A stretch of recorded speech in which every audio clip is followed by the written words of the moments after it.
Today we're doing a post-class after-action review of Adaptive Combat Pistol by Handgun Combatives with Dave Spaulding and Bucky Buchanan.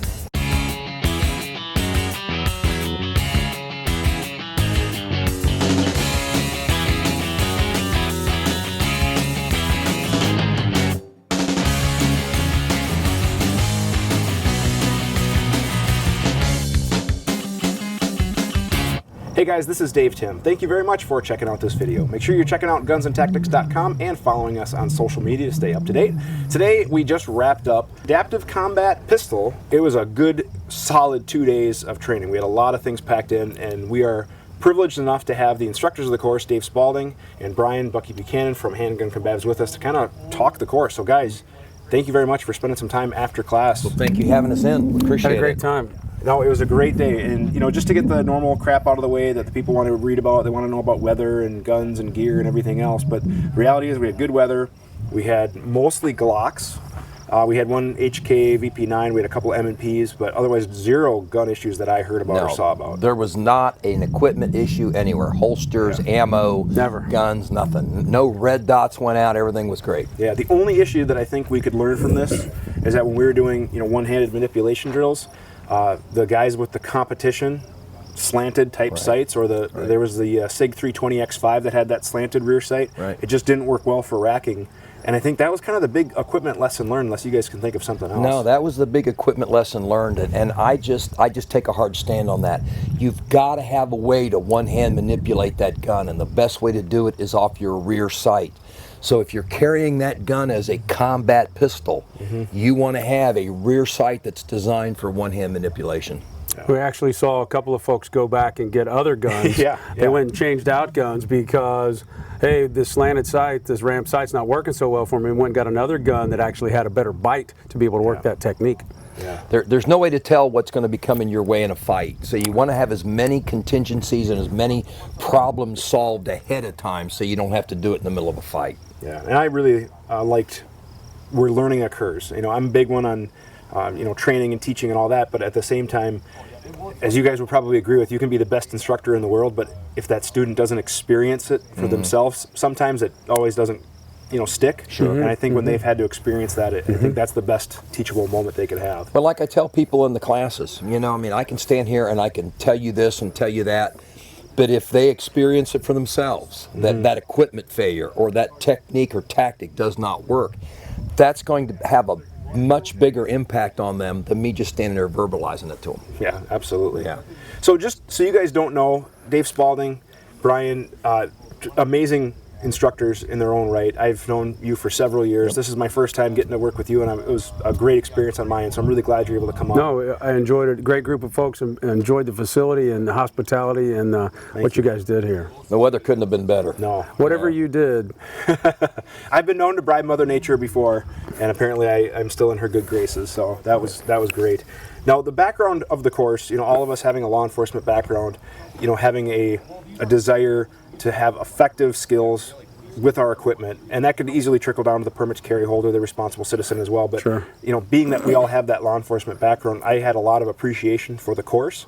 So just to kind of recap, you know, we started out with a review on the essential skills, some fundamentals. We did our fade back, we did arc of ready, we did holster work.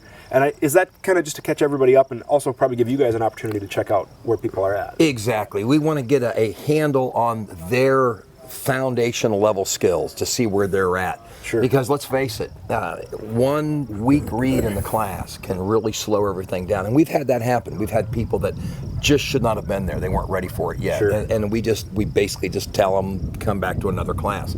This particular case, it wasn't a problem. Everybody was high skill level. So that when we started going into the one-handed shooting and the one-handed manipulations and all that kind of stuff, everybody kept right up. Yeah. And that makes learning all the better. The noticed skill level, as Dave was talking about, we have to know which gear to start in, and that'll take us at a certain speed. There were no over muzzling issues. We didn't have to see any fingers on triggers when they shouldn't have been. The basic handling stuff kind of told us immediately we can go to a lot of things in this class, and we did with confidence. Nice. Well, I think we had a great group. This was a big group. We had 24 shooters on the line, which for us is our biggest group. We've had, you know, low 20s before, but having 24 shooters. That was a good sized group, and you ran 2 relays.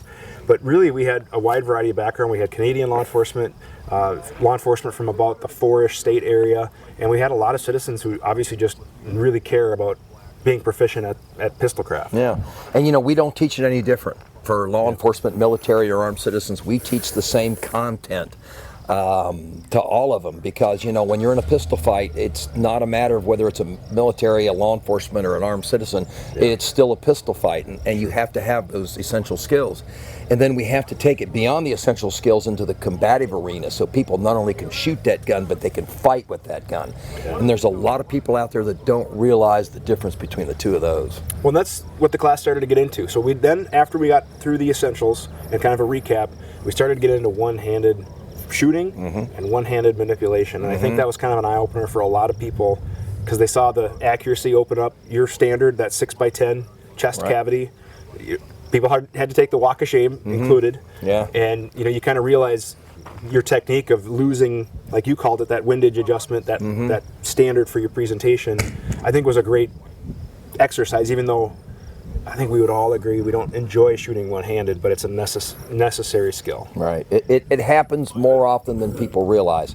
Fortunately, it tends the overwhelming majority of the time to be with your primary or strong hand, but it could happen with your offhand, and that's when you really got to buckle down and shoot well. Yeah, so we did manipulations, we did shooting drills one-handed, and then come to day 2, we started to pick up the gas a little bit more. We did a review of that, but then we also did some simulated injury drills with the duct tape. Right. And I thought that was great because, like you were pointing out in class, guys, that you could still have part of it for support, but you lost your dexterity. So reloading, manipulations. Basically, we just took your hand and wrapped it up. Yeah. Still there, but not functioning 100%. It's always amazing the number of people that let it hang, even though they could use it. Sure. But it's injured, so they can't use it. And so we did that, but then we actually did take your arm out of it by making you pick up a bucket. Yes. And if you put that bucket down, you had to do push-ups. Did one guy put the bucket down? One fella put the bucket down. He sure did. One guy. Maybe, I don't know if we're supposed to name him or not, but you know who you are if you're watching. Okay. So after the bucket drill, we moved on. Yeah. And we started to get into some movement. And with the movement, it was really realistic based movement, and that's what I've liked about your courses that I've taken in the past, that it's not just this range dance, move to move, lateral, blah blah blah. We actually did some ladder stuff where we were planting with the bucket, and we also started to get into then barricade work and moving with the barricades. Right. And I really liked your guys' approach to the barricades. We set up barricades, we had targets, and it's, in some ways, it was so simple and effective. Not just the generic slicing the pie and leaning out. Well, it's like when you're coming out from around a corner. I don't like to call them barricades. I like to call it cover. It could be a door frame, it could be a wall, it could be anything. But when you're coming out and you're going to potentially expose yourself to an armed threat, you want the muzzle to lead to danger. You don't want your noggin, your head hanging out. And there's so many people that hang out like this and their head is exposed first. We want you to come out with the muzzle first because you need to win this fight. And I'm pretty sure, Buck, if you got shot in the center of the forehead, that would affect your performance. Nobody loves me like me, and I want to keep me. Yeah. So I'm going to expose as little as possible and be able to get rounds on target with all I need is eyes and muzzle. If that's all I need to put out there, it's all I'm going to put out there. Yeah, and I really like that we spent time doing the different corner drills. They could practice left corner, right corner. They could practice moving up and down, then in awkward shooting positions. And we spent, I would say, a good amount of the afternoon doing that. And you guys are, when you're watching this, you're seeing clips from the class, so you're seeing what we are talking about. But I liked the application that it wasn't just a rehearsed up, down, up, down, up, down.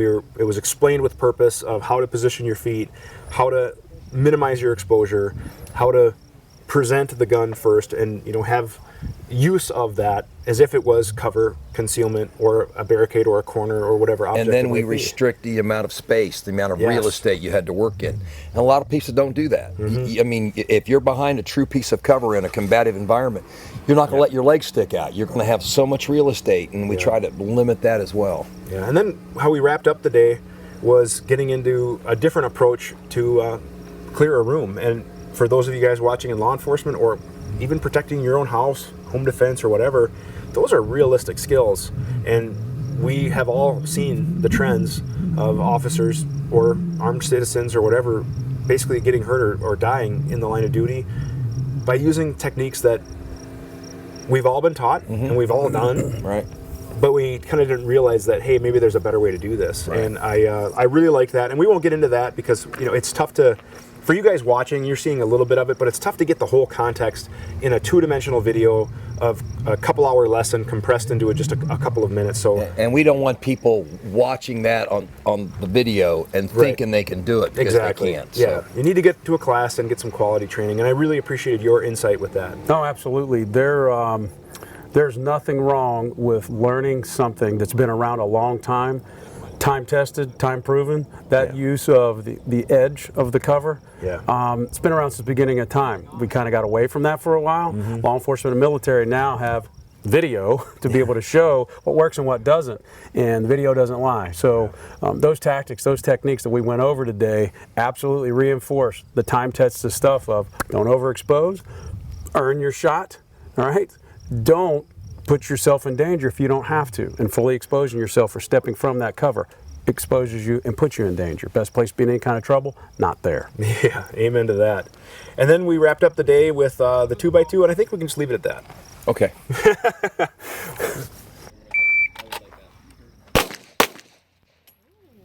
Oh, dude. You are going to be so upset. Oh. 205. I'll take it. That would be the third fastest time that did not get it. Oh, nice job, bud. Nice job. All right. Spoiler alert, nobody won a buckle. I was close. Yeah, we came close. Came close. It was a 2.05. You are the third fastest non-winner of the Third fastest loser. Okay. Yeah. All right. But you know, I'm not ashamed. I'm proud. It was a good run. I'm disappointed, but it was a good run, and I made my hits, and that's what I wanted to do, was just make hits as smooth as I could. And Sure. It's a great drill because it forces you to have as we've joked around about a Minnesota accent, it forces you to have a darn near perfect presentation, you know, oofda. You betcha. You betcha. Oh yeah, I saw that. I saw that.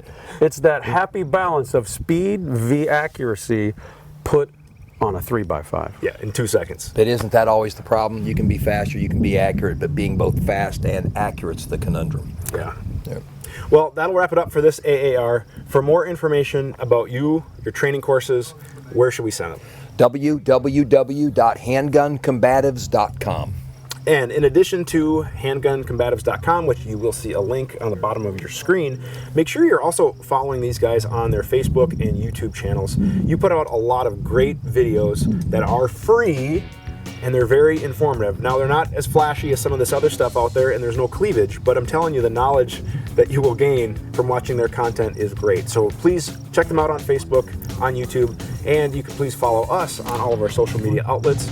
Make sure you like, share, and subscribe. And as always, we do have a monthly QA segment. Make sure you're sending your questions to the email address shown below, and one lucky viewer gets a prize thanks to our sponsors. Thank you guys very much for watching, and have a great day. You betcha.